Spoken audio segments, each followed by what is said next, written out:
You are about to enter the criminal mindscape of Joseph Paul Franklin. Did you feel like you were actually hunting human beings? Well, I was. You wouldn't call that hunting them? Hunting them and shooting them. On a mission to start a race war in America, Franklin ruthlessly murders 20 people. We're asking him to open up and talk about who he is, his crimes, why he did what he did. The only thing we can tell you at this time that we're positive of is that there have been 2 people shot here at this location. Larry Flint, the publisher of Hustler magazine. He and his lawyer were walking down the sidewalk when somebody on the street opened fire. His methods vary, making him nearly impossible to catch. We know that they were shot by a sniper. The rifle is a high-powered rifle with a scope on it. Remember the 2 teenage boys in Cincinnati that you shot? Mm-hmm. You could see that they were young. The well-known Klans leader said, when I go out to kill rattlesnakes, I don't make any difference between little rattlesnakes and big rattlesnakes, because I know the little ones will grow up and bite me when they get big. So I looked at blacks the same way. I totally understand that he will be in control of this interview, and that is the way I'm planning it. Now, a veteran FBI profiler enters death row and steps into the criminal mindscape.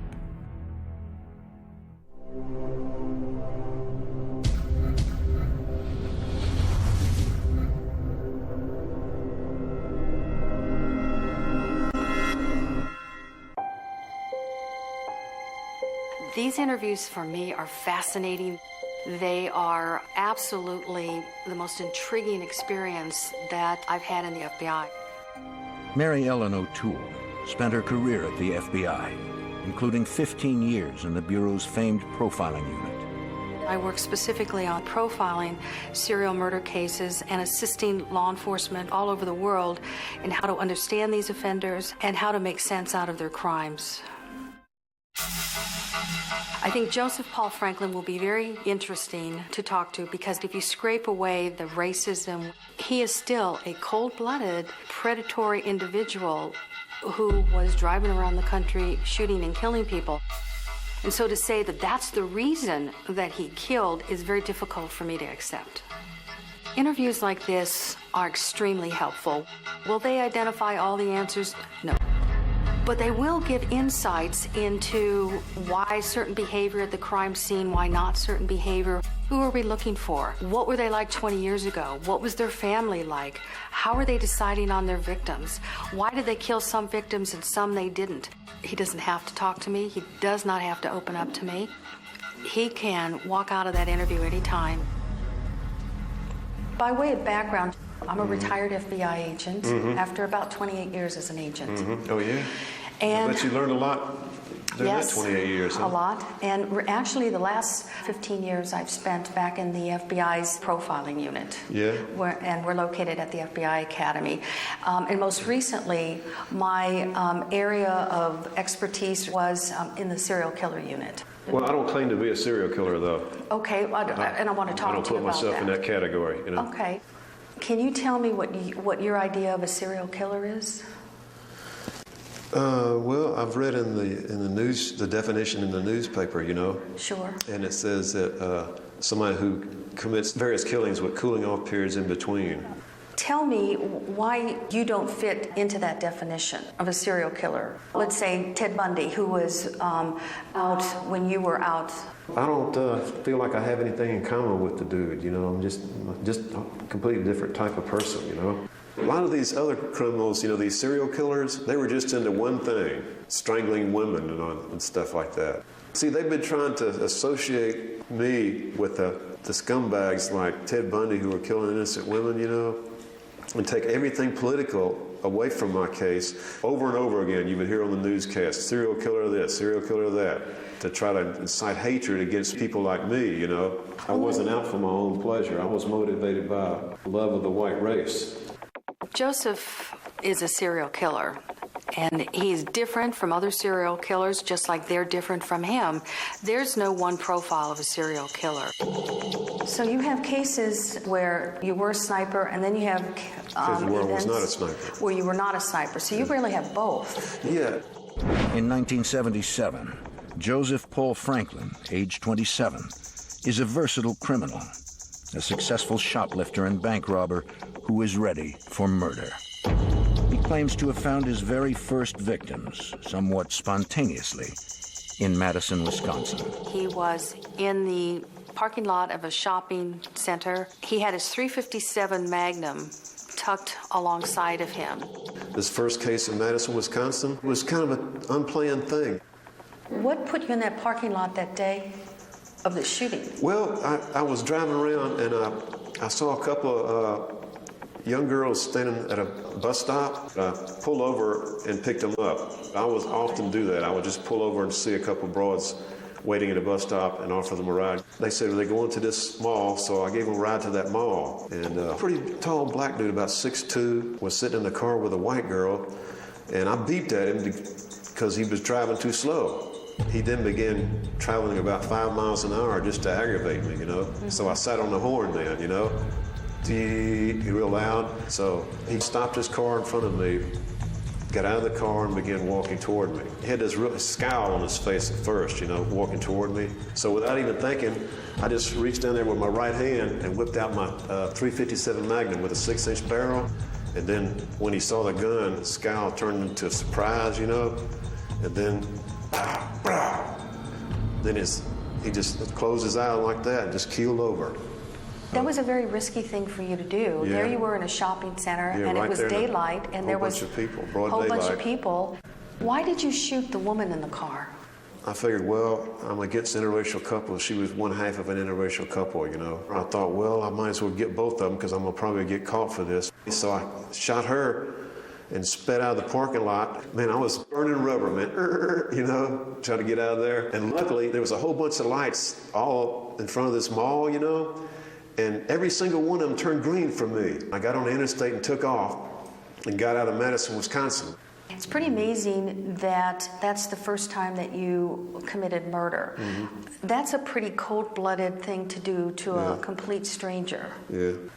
Joseph identifies a first murder, which is a double murder at point-blank range. Joseph has very good recall of that incident, broad daylight, in a parking lot of a shopping center. My question is that in fact the first incident, or is that the first one that he wants to talk about? What were you feeling at the time you pulled that trigger? Fear, you know. I figured if I get into a fight with that guy, I'll be arrested for all this bank money I got in the trunk. I just hit the bank in Columbus a few days earlier, you know. He had a very difficult time describing his own internal feelings. He could say what he was thinking, but he could not articulate or describe how he was feeling. I don't know. I guess it's kind of like, you know, you see this stuff going on TV a lot, you know, and it seems to desensitize you. Maybe that was it. I did not do an official assessment of Joseph as to whether or not he was a psychopath, but it's my opinion that he does show traits of psychopathy. This underlying personality disorder known as psychopathy does seem to be present in most serial killers. It's difficult for people who do have traits of psychopathy to identify feelings because they don't feel the same way that regular people feel. Coming up. Did you feel like you were actually hunting human beings? Well, I was. You know, it's the way people would sit down there and wait for wild game, I guess. Before launching his career as a serial killer, Joseph Paul Franklin was a deeply troubled young man, searching for identity and belonging, first among evangelical Christians, then with right-wing extremists. During the early 70s, you kind of see a metamorphosis with Franklin. He begins to associate with the Nazi Party. He begins to associate with the Ku Klux Klan. And then you see a little bit of the trial and errors of his criminal behavior. You became, for a brief time, a member of the American Nazi Party, and even the Ku Klux Klan. I was involved with the party, and then that was in 1973. You weren't a member very long. Just a year for that one, yeah. I didn't stick with any of them. A lot of them were just filled with FBI informants and people just, always trying to get information from you. But how did these groups think about you? I mean, you weren't there for a very long time. Were they too conservative for you? They were mostly weren't doing anything, Most of them were into talking. That's the average Klansman and average Nazi, they're all talk and that's it. And what were you into? I was into action, doing things. I wanted to get, actually do something. I wasn't sure exactly specifically what I wanted to do, So you became kind of a loner. Yeah. You got to be because you can't trust anybody. I thought when he gave that explanation, he was more or less legitimizing why he left those organizations. Even though he touched on it, I think part of the reason he left was because they weren't extreme enough for him. Then you begin to see him focus a little more and more on what he ends up being for the rest of his time before he's arrested, which is a sniper. St. Louis, 1977. 2 months after Franklin's first murder in Wisconsin, a group of people chat in the parking lot of a synagogue. They are about to become the targets of Joseph Paul Franklin's first sniper shooting.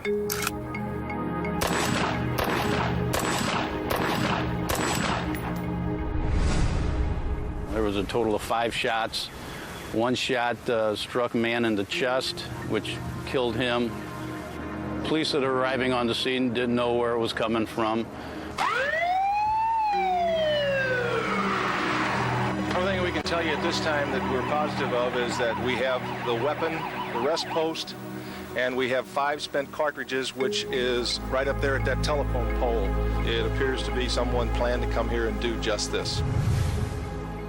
This was not an impulsive act whatsoever. This was an act that required planning, lots of patience. He chose this location. It had all the features that he was looking for or that he needed to set up his rifle, to give him an escape route, and to be able to sit there for 2 hours, laying in wait for his perfect victim.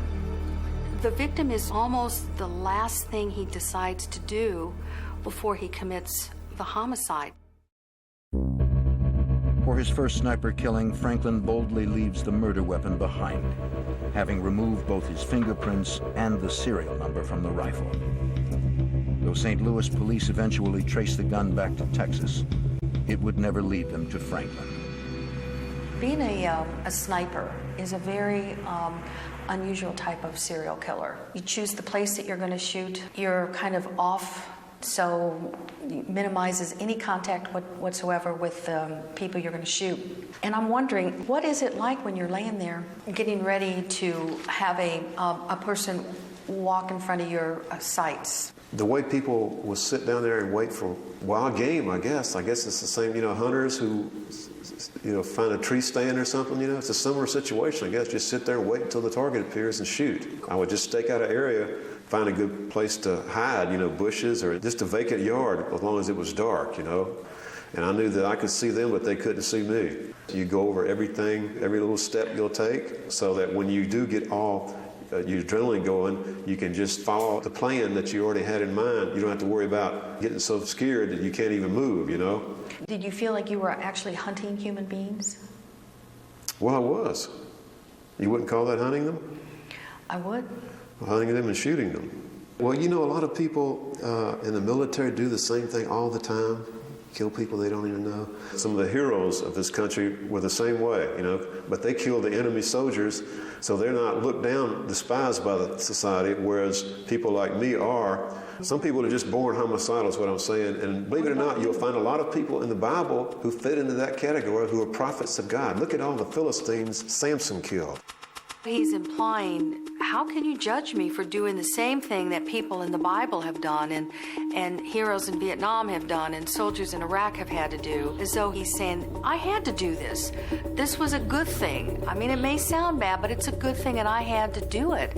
So don't judge me on the basis of my actions, because I'm not that different from people in the Bible. I'm not that different from heroes in Vietnam and in the Iraq War.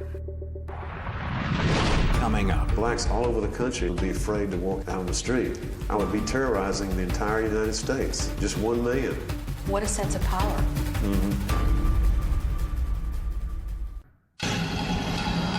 After his St. Louis sniper killing, Joseph Paul Franklin hits the interstates, looking for new opportunities to carry out his racist wrath.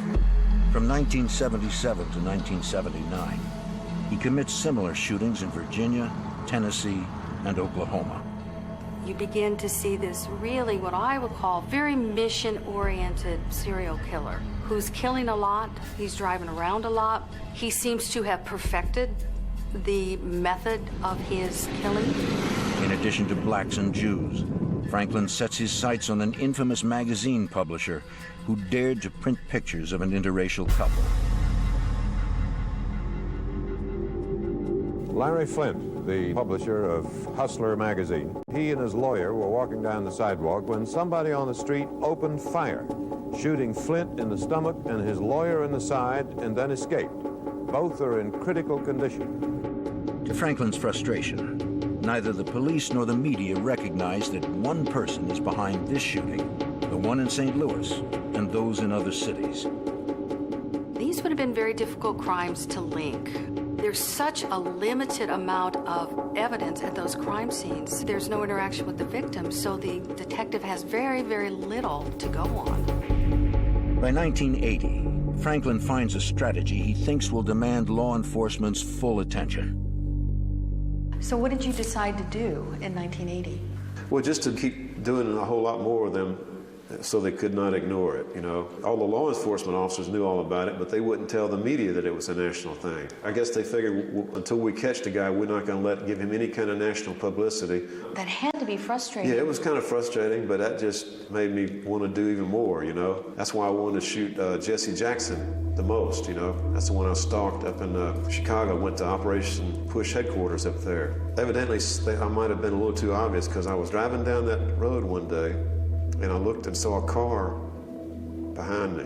And I thought, it looks like that dude is following me in that car, an unmarked police car.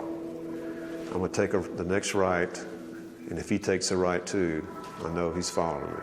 So I took the next right, and sure enough, he took a right too and kept on going. I thought, somebody's tailing me here, I better get out of town, you know? The paranoia, really, in a way, is very justified because he knows that he has shot and killed people all over the United States. It's that personality trait of his that actually led to his identity and ultimately to his arrest. After Franklin's plan to shoot Jesse Jackson fails, he stumbles upon another high-profile target, civil rights leader Vernon Jordan. So I left Chicago at that time, headed toward Indiana, and I stopped in Fort Wayne that night, and just happened to hear on the news that Vernon Jordan was speaking at the Marriott Motel at such and such time. I thought, well, if he's speaking at the motel, he's probably staying at the motel. So I called the motel up from my motel room. I said, could you tell me what room number Vernon Jordan is in, you know? She said, sir, that's against policy. I can't do that. We're not supposed to do that. Somehow I was able to convince her to give me the room number. So that's all it took. I was able to set up an ambush outside by the interstate, you know. That's how that went down. Vernon Jordan is said to be in very serious, but at least stable condition at a Fort Wayne, Indiana hospital this morning, while local and federal officials are trying to find out who shot him and why. He talks about going after high-profile targets like Mr. Jordan and Larry Flint, and actually stalking them, getting up close to where they were staying and where they were at the time, which really is very stupid. Because when you go after people who are famous, you're going to unleash law enforcement from all over the country. Was there something that triggered it, that happened to you, or what did you decide that I need to kill somebody? I was actually trying to get a race war started. That was my goal, commit enough racial incidents all over the country to get the blacks all stirred up, you know, and they would start killing whites, and then the whites would then get angry and retaliate for that, and it would go back and forth until a full-scale race war was going on. Joseph wanted blacks and Jews to fear that anywhere they went, they could be gunned down. That is such a grandiose scheme, and it's unrealistic. And having unrealistic goals is consistent with people who manifest traits of psychopathy. In fact, that's one of the traits of that disorder, is that they have unrealistic goals. That never would have happened. And yet, he believes that he was capable of being able to accomplish that. I guess if I would have been able to do it long enough, they would have had to give me national publicity. Blacks all over the country, interracial couples, would be afraid to walk out on the street. I would be terrorizing the entire United States. Just one man. What a sense of power. Yeah. They didn't want to freak out the blacks all over the country. That's why they wouldn't give me all that new national publicity. Wow, that must have made you feel pretty important. No, I wasn't really important. It was just the acts I was trying to do. My goal was to get the race war started, But you weren't successful.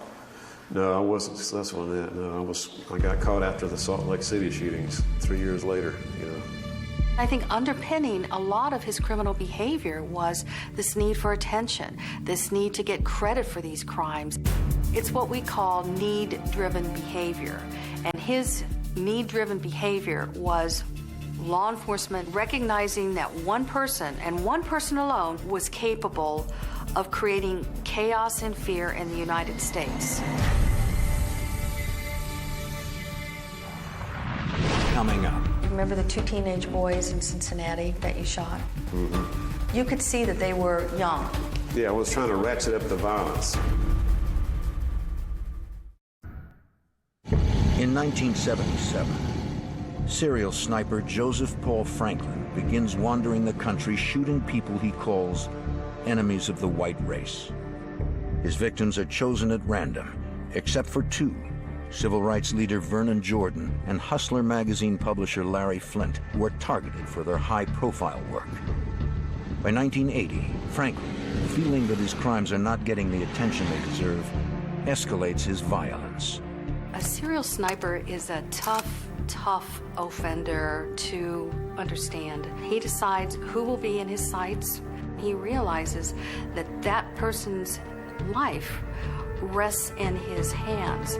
So the ultimate thrill and sense of power and control over another human being has to be considered as part of the motivation for being a serial sniper. It appears that Franklin also decides to expand his target list to include children. On June 8, 1980, the sniper unleashes his pain on Cincinnati, Ohio. You have 2 teenage boys who were shot and killed in Cincinnati. No one sees anything, no one identifies anybody that was responsible. The victims, Dante Evans Brown and Darrell Lane, cousins and best friends, were 13 and 14 years old.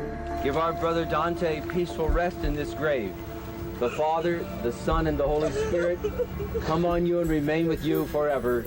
Amen. Up until that point, we had not seen really young victims, 13 and 14 years of age, who now were targeted by this serial sniper. And it really suggests that Joseph was changing his MO. He was increasing the number of crimes, and he was even changing his victimology to include these 2 very sympathetic victims. If we could go back to the choice you remember the 2 teenage boys in Cincinnati? The what? The 2 teenage boys in Cincinnati that you shot? They were 13 and 14, and this was during that period of time that you described that you were going to do things differently. Yeah, I was trying to ratchet up the violence. Is that why you picked 2 young teenage boys? Because you had a scope on your weapon at that time, and you would have been able. Yeah, I had a scope on that little rifle. Yep. You could see that they were young. There was only one time during the interview when his body language became defensive, and that was when we started to talk about the homicide in Cincinnati involving 2 young African-American boys, ages 13 and 14. I couldn't really tell exactly how old they were. I figured they were young, but maybe just 18 or 19 years old, sitting in there in the dark, you know, and seeing just their silhouettes, you know, their shadows, you know, it's kind of hard to tell how old somebody was. I had no idea they were that young. I knew from reviewing the case and from talking to other people that not only could he have seen through the scope, but he wasn't all that far away from those two young victims. When you knowingly shoot young children, the repercussions for you as the offender can be far greater, especially when you are incarcerated in prison. And people think of you differently when you shoot and kill children. It didn't really matter to me, you know. I had no conscience as far as the blacks go, you know. You know, when you remember the Klan and you spend years around white supremacists, you begin thinking of blacks as non-human. Connie Lynch, who was a well-known Klan's leader, said, when I go out to kill rattlesnakes, I don't make any difference between little rattlesnakes and big rattlesnakes, because I know the little ones will grow up and bite me when they get big. So I looked at blacks the same way. So it appeared to me that he was speaking out of both sides of his mouth. He was talking about not knowing that they were younger victims, and yet if he shot two young boys, he knew that he would get much more attention from the media and much more attention from law enforcement. Coming up. I was a little kid and was beat up and starved. You get so traumatized, you're just trying to pay back other people all the pain that you suffer. In the summer of 1980, an unusual type of serial killer, a racist sniper, roams the U.S. looking for targets. In states from Virginia to Oklahoma, he's used high-powered rifles, shotguns, and a .357 Magnum to kill. In Salt Lake City, detectives are facing a double homicide that has all the trademarks of this serial killer. We had reports of several shots fired. When we arrived here, we had 2 victims down.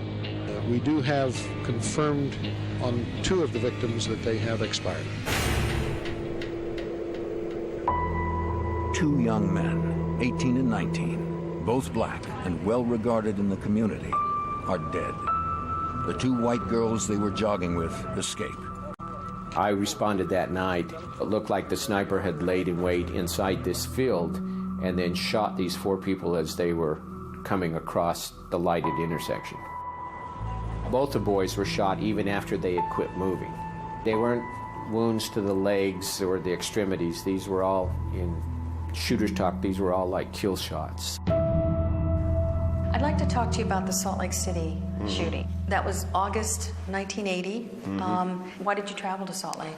Well, I'd been there before already, back in 1975. Okay. And had noticed a lot of miscegenation. What is that? Mixing of the races, especially white with non-whites. It would be a good place to target. I saw 2 interracial couples jogging toward the park, 2 black dudes and 2 white chicks, you know. So I thought, well, I'll just keep waiting here till they come back. And so there was a mound of dirt there, so I was, you know, concealed with tall grass and everything, you know. Salt Lake City had been used to dealing with a number of very violent crimes, so there was tremendous experience in the department, but this was a very different kind of offender. Although Franklin has killed his intended targets, the crime is sloppy. We did find some tire tread marks in the field where the shell casings were found. They were a prototype tire, and they were only sold in a very limited amount of states, but every one of those states were east of the Mississippi River. They had to be from somewhere back east. It's not long before witnesses come forward and describe seeing a dark-colored Camaro parked in the field near the sniper's position. We found a man who was walking by about a week later, and he actually saw the Camaro, and he gave us a very good description of the car. Soon, a local prostitute confirms that she's done business with a man who drove a similar car. He didn't want to trick in the car, so he says, we'll go to my motel room. She thought he was from the South because he had a Southern accent, but she couldn't remember where in the South. What made it interesting to me is she mentioned that she saw some handguns and rifles in his room. Then he told her that he was a hitman for the Ku Klux Klan. The witness is able to help police put together a composite of the suspect. When we knew that there had been other killings back east, and we now knew that this guy was from that area, I think from the composites alone, we're pretty much convinced that we were on the right road. The registration card from the motel also lists the Camaro's license plate number and the name of its driver. While the information is phony, Salt Lake City police soon discover a trail of similar aliases in motels across the region. So from the 9th of August to August 20th, we could place him in, I think, 7 or 8 different motels. We never found him after August 20th, which was the night of our shooting. It's like he just disappeared off the face of the earth. But Salt Lake City police catch a break when one astute motel owner writes down the Camaro's real license plate number. A month later, this information pays off.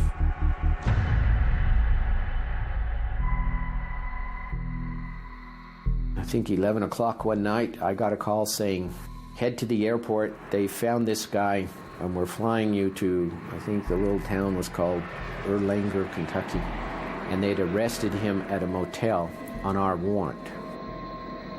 In an odd turn of events, police in Boone County, Kentucky, while arresting a burglar at a local motel, encounter an angry and paranoid man in the room next door. They check his identification, they check his vehicle, and they realize that his vehicle, parked in the parking lot, is a vehicle that is wanted by the Salt Lake City Police Department in a double homicide. Finding 2 high-powered rifles and handguns in the man's room, police take him in for questioning. So law enforcement in Kentucky didn't realize when they brought him into the interview room really who they had. They didn't know how many homicides that he had committed and how committed he was to not being apprehended. And it wasn't until they got him into the station and then they started talking about Salt Lake City and shootings, I think then that's where he got worried and he manufactured his escape and he took off. During a break in the interview, Franklin escapes out an open window and disappears. One of America's deadliest serial killers is back on the street. But now, police have his real name. On September 25th, 1980, Joseph Paul Franklin, age 30, is now the object of a nationwide manhunt. 1 month later, the FBI, aware that Franklin regularly sells his blood, catches him at a blood bank near Tampa, Florida. Franklin proclaims his innocence while proudly admitting his racist views. Do you have white racist views? Oh, definitely, yeah. Well, how do you feel about blacks? I'm against race mixing and communism. His denials don't last. In the coming years, Franklin confesses to numerous murders. For the sniper killing at the St. Louis synagogue, Franklin is sentenced to death. Mr. Franklin has said that his motivation was to eliminate what he referred to as ugly people from the community. In my opinion, that is an explanation that he thinks would give him more credibility. But as far as what caused him to become a serial killer, I think that was an excuse. So how did you, Joseph, evolve to the point where you could do something that seems so cold-blooded? You get so traumatized that you're just trying to pay back other people all the pain that you suffered. That's what happened to me from the time I was a little kid and was yelled at all day long and beat up and starved. It had an effect on me when I got older, you know. Just about everybody in the family had an alcohol problem, you know. They all drank like crazy, including my dad was an alcoholic. After spending all his paycheck, my mother would start fussing at him. They would be fighting, cussing and screaming at each other, and he would be beating her, and you know, I mean, that's the way it went. I remember the landlord would come and bang on the side of the trailer, and he would just terrorize us, you know. He would hit the trailer real bad and start yelling at my mother to pay the rent, you know. And she had no money because my father would take all the money and spend it for alcohol. Eventually, they split up. In 1965, they were divorced. And it was, you know, that left us on welfare, you know. And so she began abusing us even worse after he left, you know. I was the only child in the family who was always bringing animals home. One afternoon, there was a little terrier dog, you know, from the neighborhood. We were all out in the yard, all of us kids, petting this little terrier. It was a cute little dog, too, you know, with a little tail that stuck straight up, you know, and just as friendly as can be, you know. Mama had been sitting in her lawn chair watching us and went into the house, set a pot of water on the stove and began boiling it. She got the water up to a full boil, you know, and poured it right on the little dog's back, you know, and he went, you know, screaming and running away real fast, you know. She had a lot of cruel behavior. Oh, man, she was a sadist. How old were you? About 10 or 11. Joseph talked about a childhood that was chilling. The question is, despite the harshness and the severity of the abuse, does that act as a cause and effect for him later to go on and become a serial killer? We have no research at this point to say that there is a cause and effect just with childhood abuse, because we know that there are, unfortunately, many people who are raised in very abusive situations and they don't go on to become serial killers. So I think we have to incorporate that environment that he described, but I think it would be wrong to say that he was a serial killer strictly and solely because he was raised in an abusive environment. Coming up. Do you think you were born to kill? Yeah, I guess you could say that. I was under the influence of the devil. What do you think is going to happen to you when you die? Joseph Paul Franklin has been on Missouri's death row for more than a decade. Extreme hatred and what appears to be an utter lack of conscience drove him to kill some 20 people and injure many others. How do I feel about someone like Joseph? Do I pity him? I mean, what are my feelings towards him? I feel that it's important that we understand how he developed, to be able to go back and say, was it possible early on to prevent this? Was it possible to do something that would have changed the course of history? Your first thoughts of killing somebody, how old do you think you were? About 17 years old, I think. When I would watch all these Westerns on TV, I guess I would see people wanting them to get shot. Here he was, watching TV, watching Westerns, lots of shootouts. He particularly enjoyed when the bad guy was successful. In the late 50s and during the 60s, the era of Vietnam, John Kennedy was assassinated by a sniper. Charles Whitman was a particularly successful sniper at the University of Texas in 1966. But it was a period of time of a lot of violence that didn't make any sense. So you have to wonder about the impact of some of the events of that period and what role they played in him and his decision to ultimately become a serial sniper. Was there a point in time where something could have been done to put you on a different course? Was there some kind of intervention that could have happened? If I had some people to teach me and encourage me to go to school and get an education and all when I was little, my life would have turned out a whole lot differently, you know.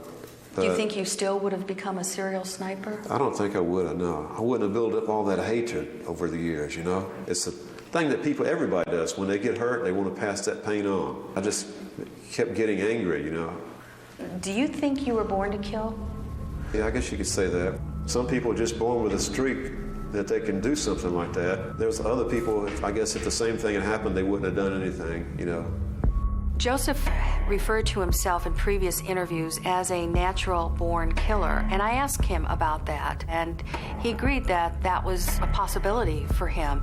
Again, almost a recognition that in spite of this environment that he described as abusive, he still was a natural-born killer. And the research up to this point seems to suggest that there seems to be some part of it that is hardwired. In other words, genetic link to this personality disorder. Do you think there was a part of you that at that time enjoyed the killing? I wouldn't say enjoyed it. It's just something I felt I had to do. There was nobody else doing it, so I figured I had to do it. How did you feel once you finished the shooting? I was just glad to get away. Was it sexually arousing when you were pulling the trigger? Not at all, no. Have you had violent sexual fantasies? What do you mean by violent sexual fantasy? Violence and sex are involved in your fantasies. That'd be a VSF, huh? No, I never had any of those. I wasn't into that. The only thing I got sexually aroused with was women. I was either out chasing skirts, trying to get laid, or I was out trying to kill an interracial couple or a black man. That was what I was spending most of my time doing. For some people, though, killing is very sexual. Yeah, I know. There's some sick puppies out there. I don't fall in that category, though. The most frequently seen serial killer in my unit are those serial killers who are motivated for sexual purposes. In other words, they're sexually gratified in some way as a result of murdering the victim. Joseph does fit the definition of a serial killer. Now, his motivation was different, and he talked about his motivation being non-sexual, which is obviously a very touchy area to get into with an individual. Is he telling the truth? There's no way to know that. We're depending on him to tell us that. If it is true, it may be too embarrassing for him to admit, or they may not have been sexually motivated. And as we close, let me ask you this. How do you feel about the people that you killed? I feel sorry for them. I regret having done that, you know. What does regret feel like to Joseph Paul Franklin? Well, in other words, I just wished I had not done it, you know. I feel sorry for the people, you know. It was really wrong for me to do that. I think like most serial killers, Joseph knows right from wrong. He talked about regret, but whether or not that was a sincere, remorseful regret, I can only tell you what my opinion was based on my experience with these types of offenders. And I did not walk away with the sense that he had those feelings of remorse and guilt. I was under the influence of the devil, to be quite honest. I know that sounds, you know, I'm not trying to say the devil made me do it, but the devil does put thoughts in people's minds. That is a fact. At the time when Martin Luther King and Robert Kennedy were both assassinated the same year, and the party carried an article that was titled "Two Enemies of the White Race Die." That's the kind of stuff I was feeding my mind for years and years. That's why I began thinking of blacks as nothing but subhumans who go around and commit nothing but rapes and raping white women and killing. I know that's just a criminal element now. There's a lot of hard-working blacks who don't do that stuff, you know. You mentioned heaven and hell, and yeah, the Bible mentions those, and so does the Quran.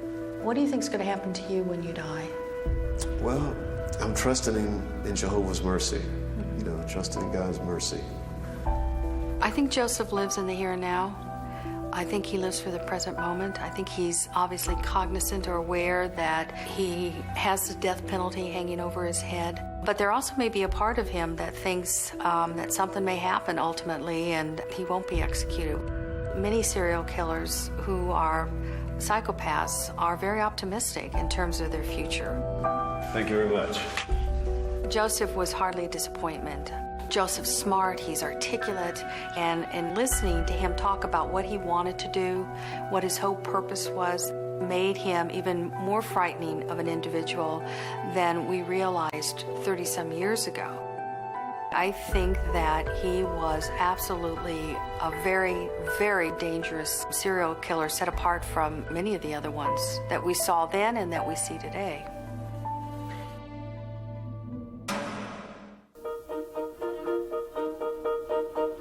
One of the reasons for this kind of interview is not just to develop a better understanding of these kinds of offenders, but also to help investigators the next time that this type of crime occurs. Joseph Paul Franklin will not be our last serial sniper, and we know that because we had the Beltway snipers right after 9/11. A lot of the information that Joseph talked about is information that we can take into not only prepare the investigation, but to also help prepare for the interview with the next serial sniper.